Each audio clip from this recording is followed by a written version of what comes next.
Alam mo bang ang mga prinsipyo ng digmaan mula libu-libong taon na ang nakalipas ay pwede mong gamitin ngayon para magtagumpay sa buhay? Oo, kahit sa trabaho, kahit sa negosyo, relasyon o personal na hamon, may aral tayong makukuha mula sa isang sinaunang general na si Sun Tzu. Sa video na ito, tatalakayin natin ang 21 na makapangyarihang prinsipyo mula sa The Art of War at paano mo ito magagamit para labanan ng stress, diskartehan ng mga pagsubok, at maging panalo sa kahit anong aspeto ng buhay. Kaya kung gusto mong matutong lumaban ng matalino, panoorin mo ang buong video. Number 1. Ang digmaan ay mahalaga sa estado. Ibig sabihin, ang buhay ay isang labanan.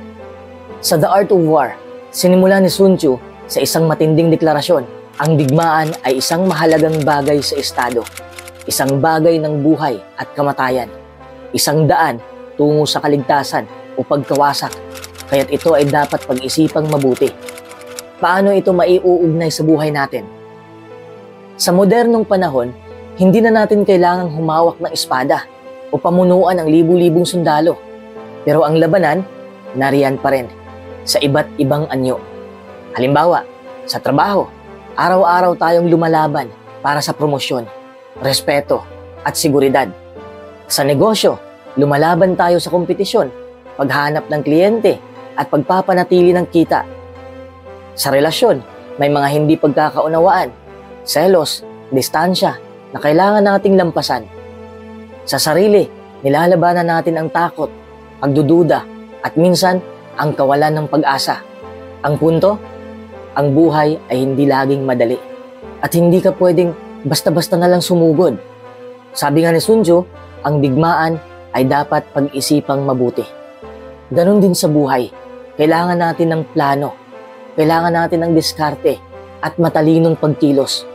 Kung tinatrato mo ang buhay mo na parang isang digmaan na kailangan mong paghandaan, mas handa ka sa mga biglaang pagsubok. Hindi ka basta-bastang natitinag. At ang pinakamaganda rito, ikaw ang general ng buhay mo. Kaya tanong ko sa'yo, ano ang laban mo sa buhay ngayon? At mas mahalaga, handa ka ba? Number 2, kilalanin mo ang iyong sarili at ang iyong kaaway. Ibig sabihin, kilalanin ang iyong kakayahan at hamon. Isa ito sa pinakasikat at pinakamatalim na linya mula kay Sun Tzu. Kilalanin mo ang sarili mo at ang iyong kaaway at hindi ka matatalo kahit isang beses sa daang laban. Ano ang kahulugan nito sa personal na buhay? Sa simpleng salita, hindi mo mapagtatagumpayan ang anumang laban kung hindi mo kilala ang sarili mo at kung hindi mo nauunawaan ang kalaban mo. Kilalanin mo ang iyong sarili. Dapat alam mo kung ano ang mga lakas mo. Ano ang limitasyon mo? Ano ang mga takot mo na pumipigil sa'yo? Kilalanin mo ang iyong kalaban. Dapat alam mo kung ano at sino ang umahadlang sa'yo. Kakulangan ba sa oras? Pera? Disiplina? Kumpiyansa? O suporta? Ang kaaway sa modernong mundo ay hindi laging tao.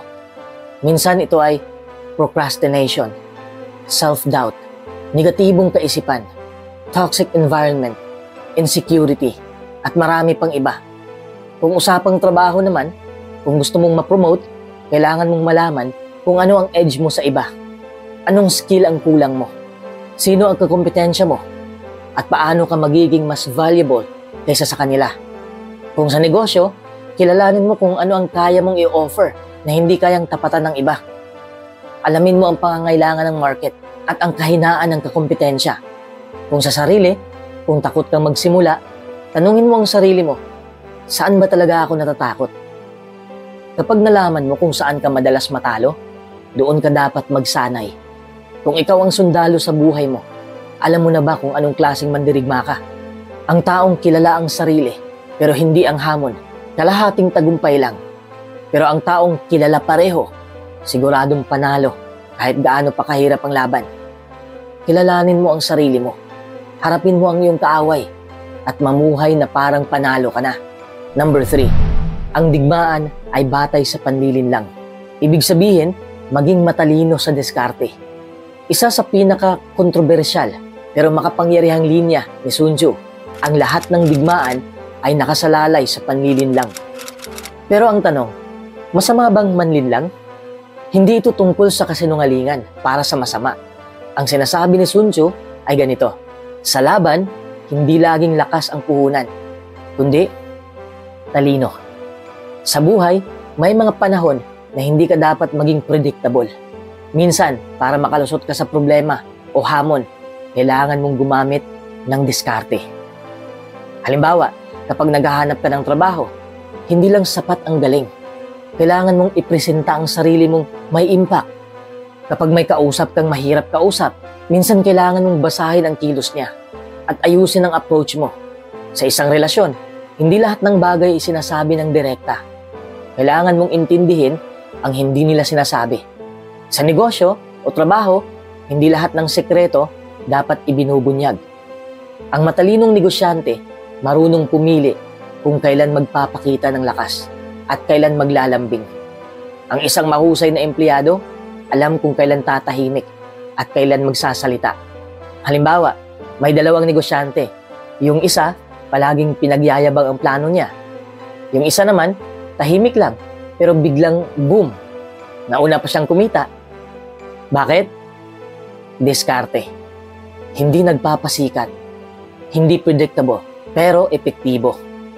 Real talk, ang buhay ay parang chess. Kapag laging halata ang galaw mo, matatalo ka.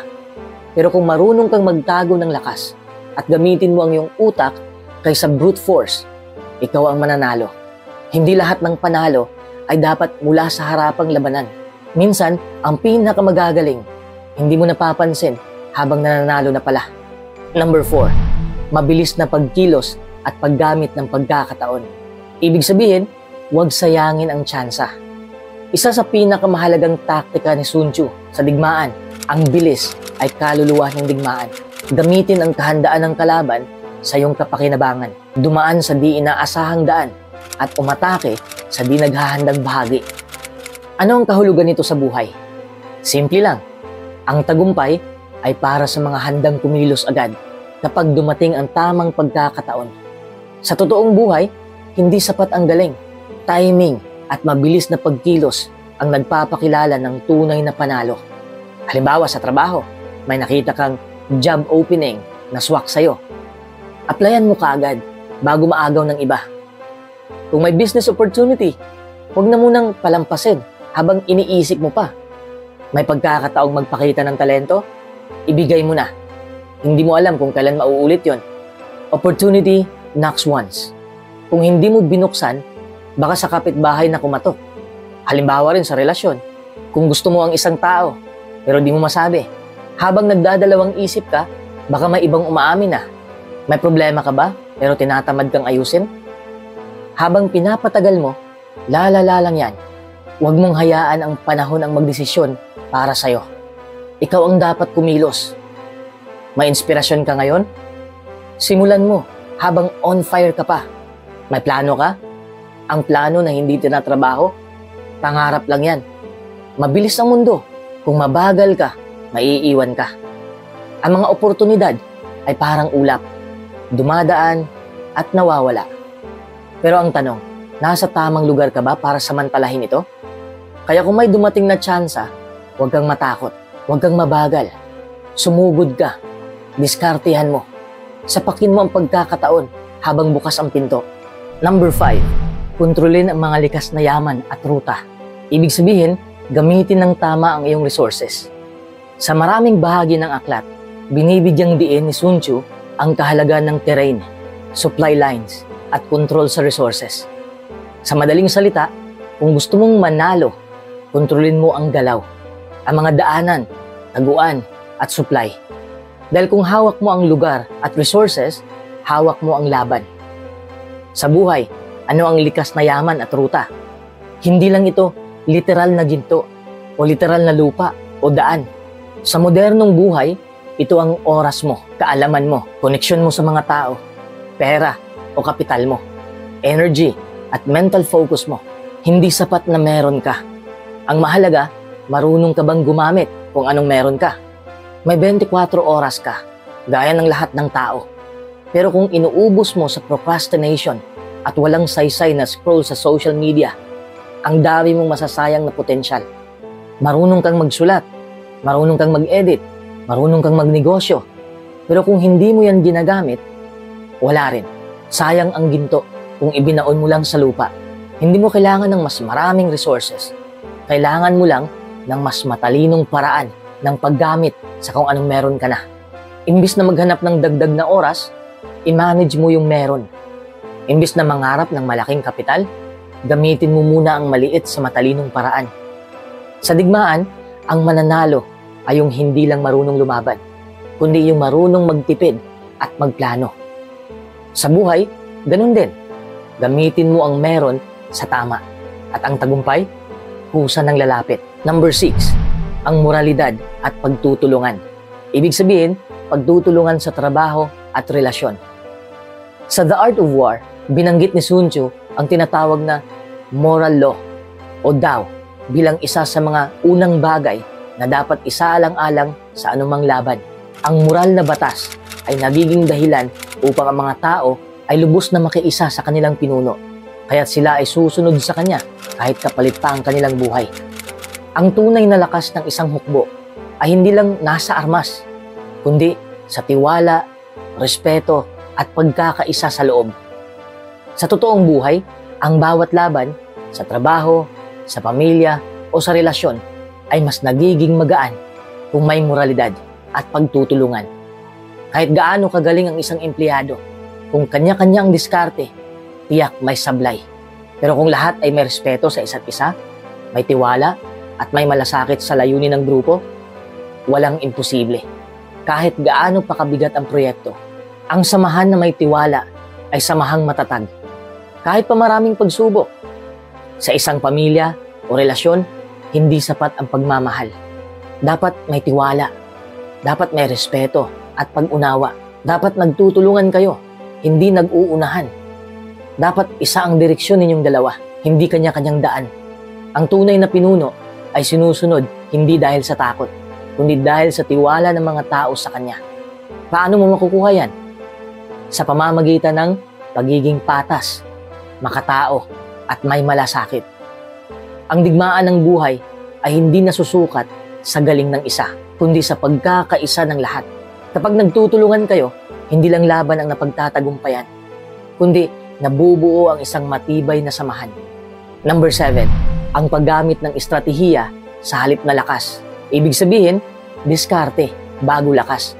Isa sa pinaka-iconic na prinsipyo ni Sun Tzu ay ito: ang pinakamataas na anyo ng sining ng digmaan ay ang talunin ang kalaban nang hindi man lang lumalaban. Wow! Hindi ba't yan ang ultimate goal? Manalo nang hindi kailangang makipagbasagan ng bungo? Ano ang ibig sabihin nito sa totoong buhay? Simple lang, hindi mo kailangang gumamit ng dahas, galit o pagod kung pwede mo itong talunin sa utak at diskarte. Halimbawa sa trabaho, may kasamahan kang palaging pasikat. Hindi mo kailangang makipagpaligsahan. Ipagpatuloy mo lang ang tahimik pero consistent na performance at kusa kang mapapansin.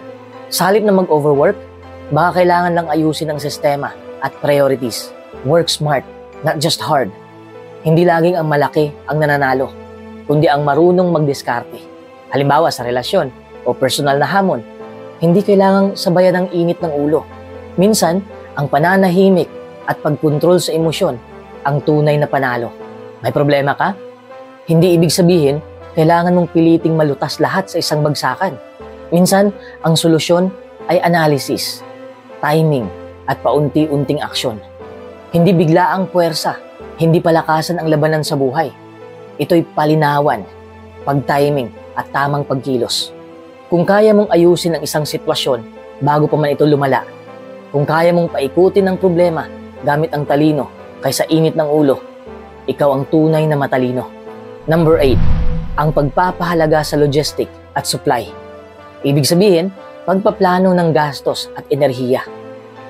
Sabi ni Sun Tzu, ang tagumpay ng isang hukbo ay nakasalalay sa supply, hindi lang sa sundalo.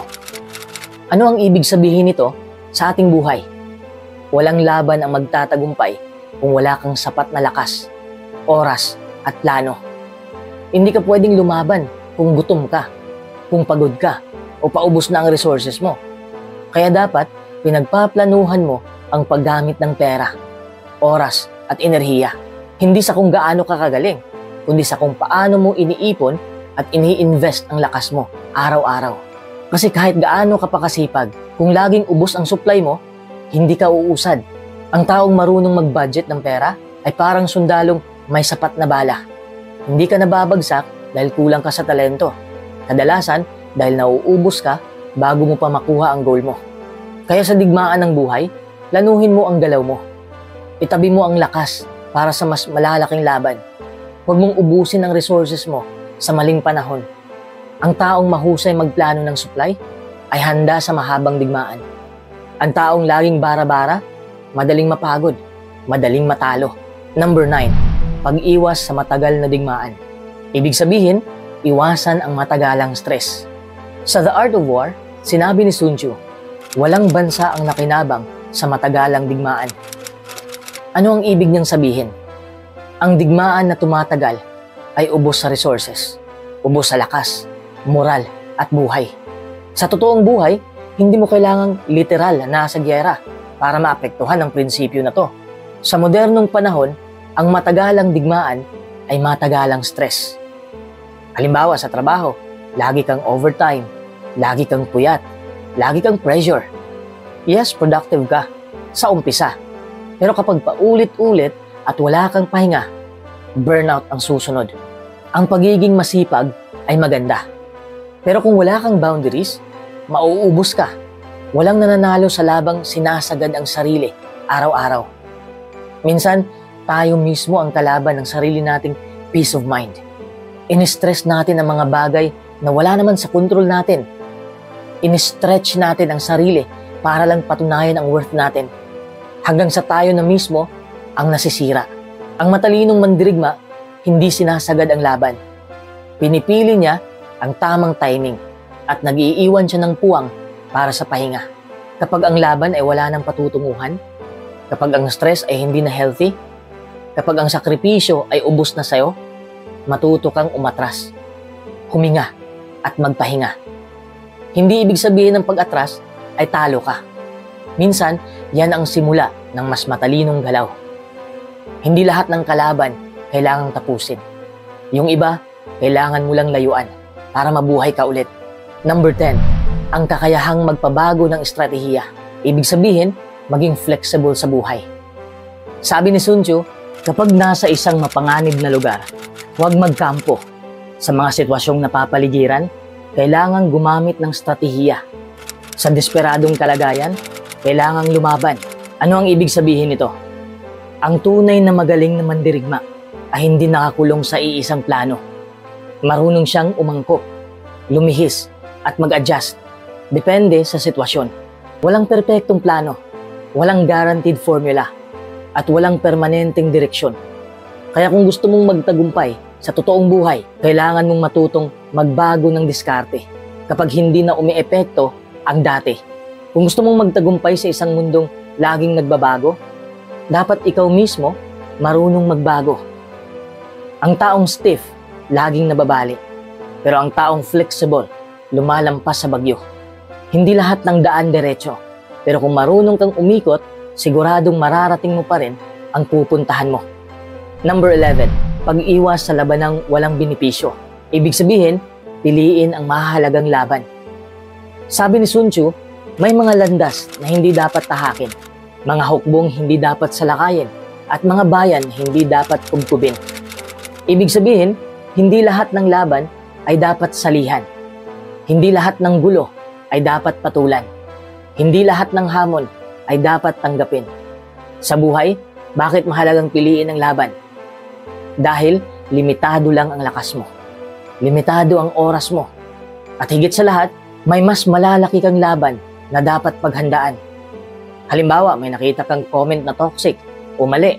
Kailangan mo ba talagang pumatol? Hindi lahat ng opinyon ay worth i-debate. Minsan, ang tunay na lakas ay yung kakayahang tumahimik. Kapag pumatol ka sa bawat away, mapapagod ka bago mo pa marating ang totoong laban ng buhay. Lahat ba ng pagtatalo ay kailangang sagutin, minsan ang katahimikan ay sagot na rin. Kung may taong inuubos lang ang emosyon mo, baka oras na para bitawan ang laban na yon. Hindi sukatan ng katapangan ang pagiging palaban. Ang tunay na matapang, marunong pumili kung kailan lalaban at kung kailan lalakad palayo. Kung hindi ka pipili ng laban, lahat sila aagawin ang lakas mo at baka wala nang matira pa sa sarili mo. Piliin mo ang laban na may halaga. Piliin mo ang laban na tutubo ka, hindi lang ubos. Piliin mo ang laban na makakatulong sa paglago mo. Hindi yung para lang patunayan ng ego. Sa dami ng laban sa mundo, piliin mo lang ang mga laban na magpapalapit sa'yo sa tagumpay, hindi sa pagod. Number 12, pagpapalakas ng espiritu ng mga sundalo. Ibig sabihin, pagpapanatili ng positibong mindset. Sabi ni Sun Tzu, kapag ang general ay mahina sa moral at hindi mahigpit sa disiplina, kapag ang kanyang mga utos ay hindi malinaw at tiyak na kapahamakan ang kahihinatnan. Ano ang ibig sabihin? Ang lakas ng isang hukbo ay hindi lang nasusukat sa sandata, kundi sa tibay ng loob at malinaw na paniniwala. Kapag buo ang loob ng sundalo, kahit gaano pa kahirap ang laban, hindi sila matitinag. Sa buhay, ano ang sundalo? Ikaw, ako, tayong lahat ay sundalo. Lahat tayo ay may kanya-kanyang laban. Laban sa trabaho, pamilya, negosyo, o personal na buhay. At ang pinakamakapangyarihang sandata natin ay hindi pera, hindi koneksyon o diploma, kundi ang ating mindset. Ang mindset mo ang magdadala sa'yo kahit sa panahong wala kang lakas. May mga araw na parang wala nang pag-asa. May mga pagsubok na parang ayaw ka nang paabutin sa bukas. Pero tandaan mo, ang pagkakaiba ng taong lumalaban at sumusuko ay nasa kung paano nila inalagaan ang isipan nila. Positibong pananaw, matibay na loob, yan ang tunay na kalasag sa gitna ng unos. Kahit gaano ka kagaling, kung ang iniisip mo ay laging talo, doon ka talaga babagsak. Pero kahit simple ka lang, kung buo ang loob mo at positibo ang pananaw, makakarating ka sa dulo. Ikaw ang general ng sarili mong buhay. Kung paano mo kinakausap ang sarili mo, kung gaano ka motivated tuwing gigising, kung anong mindset ang pinapairal mo, yan ang magtatakda kung mananalo ka sa laban o hindi.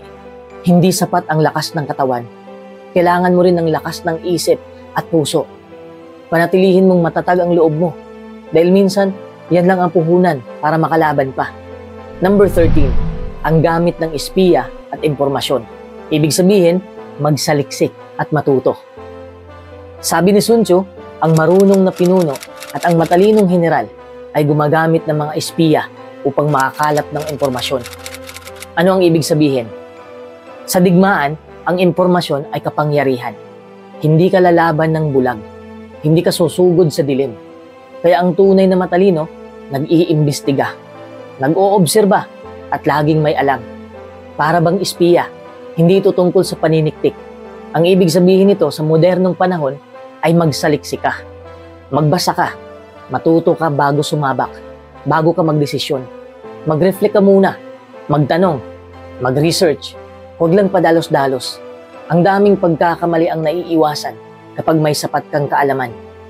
Hindi na uso ang bara-bara. Sa panahon ngayon, ang marunong mag-research, magtanong at matuto, siya ang nauuna. Ang taong nag-aaral, hindi naluloko.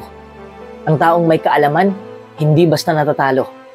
At ang taong handang matuto, laging handang manalo. Magsaliksik ka bago lumaban. Magtanong ka bago gumalaw. At matuto ka bago sumugal. Number 14, ang paggamit ng takot at pananakot. Ibig sabihin, magpakita ng kumpiyansa. Sa The Art of War, ginamit ni Sun Tzu ang konsepto ng pagpapakita ng lakas, pananakot at psychological advantage para takutin ang kalaban bago pa man magsimula ang tunay na labanan. Ang pinakamagaling na laban ay yung hindi na kailangang ilaban dahil napaniwala mo na ang kalaban, natalo sila. Hindi ito tungkol sa pagiging mapang-api. Ang tunay na aral dito ay sa halip na matakot, magpakita ka ng kumpiyansa. Sa halip na magpakita ng kahinaan, panindigan mo ang lakas mo. Sa panahon ng duda, takot o rejection, ang pinakamatibay mong armas ay pananalig sa sarili. Kahit hindi mo pa alam ang lahat ng sagot, kung matibay ang tindig mo, unti-unti kang rirespetuhin ng mundo. Ang mundo ay naniniwala sa mga taong naniniwala sa sarili nila. At minsan, kailangan mong ipakita ang kumpiyansa kahit nagdadalawang isip ka pa sa loob. Hindi ka man pinakamagaling, pero kung ikaw ang pinakakumpiyansa, ikaw ang maaalala. Ang confidence ay hindi yabang. Ito ay paninindigan sa sarili mong halaga. Kung hindi mo kayang takutin ang problema mo, siguraduhin mong hindi nito makikitang natatakot ka. Number 15, ang pag-iwas sa galit at emosyon sa digmaan. Ibig sabihin, maging kalma sa mga desisyon. Sabi ni Sun Tzu, ang matalinong general ay umiiwas sa galit kapag ang kanyang mga sundalo ay labis na nagagalit o nadadala ng damdamin. Maaaring humantong ito sa pagkatalo. Ang kapanatagan at maingat na pagpaplano ang nagpapanalo sa digmaan. Ano ang ibig sabihin? Sa totoong digmaan, kapag galit ang namuno, delikado ang buong hukbo. Bakit? Dahil ang mga desisyong nakabase sa emosyon ay madalas sablay. At sa buhay, ganoon din. Kapag galit ka, huminto ka muna. Kapag nasaktan ka, huwag agad gumanti. Kapag puno ka na, huwag munang magdesisyon. Frustrated ka? Feeling mo hindi umaandar ang buhay? Kalma lang. Hindi mo kailangan gumawa ng big decisions habang umiiyak o galit. Ang kalmadong isipan ang nakakagawa ng tamang diskarte.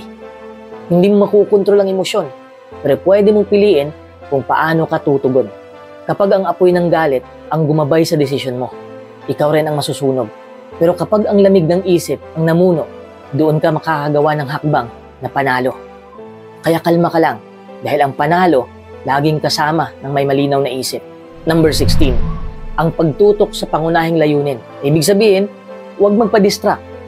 Kung may gusto kang maabot, huwag magpa-apekto sa maliliit na hadlang. Sa negosyo, dapat mong ituon ang pansin sa pagpapalago nito kaysa sa mga negatibong komento ng ibang tao. Number 17, ang pagpapakita ng kabaitan sa nasasakupan. Ibig sabihin, maging mabuting pinuno. Sa buhay, ang mga taong may mabuting puso ay mas madaling makakuha ng suporta mula sa iba. Sa negosyo, ang isang employer na marunong makitungo ng maayos sa empleyado ay mas nagkakaroon ng matatag na kumpanya. Number 18, ang pagpili ng tamang sandali sa pag-atake. Ibig sabihin, timing ang lahat. Sa buhay, hindi lang sapat ang sipag. Kailangan ding malaman kung kailan ang tamang oras upang kumilos. Halimbawa, sa pagnenegosyo, dapat mong ilunsad ang iyong produkto kapag mataas ang demand. Number 19, ang pag-iwas sa pagkapagod ng sariling hukbo. Ibig sabihin, alagaan ang sarili. Hindi ka magiging matagumpay kung ubos ang iyong lakas. Sa trabaho, mahalaga ang pahinga upang manatiling produktibo. Sa relasyon, dapat may oras din para sa sarili upang hindi mapagod sa emotional na aspeto. Number 20, ang kakayahang pagkaisahin ang hukbo. Ibig sabihin, mahalaga ang teamwork. Sa anumang trabaho o negosyo, hindi mo kaya ang lahat ng mag-isa. Hindi mo kaya ang lahat ng mag-isa. Ang pakikisama at pakikipagtulungan ay susi sa mas mabilis na tagumpay. Number 21, ang pagtapos sa digmaan ng may karangalan. Ibig sabihin, matutong magpatawad at mag-move on. Sa buhay, hindi mo kailangang magkimkim ng galit o paghihiganti.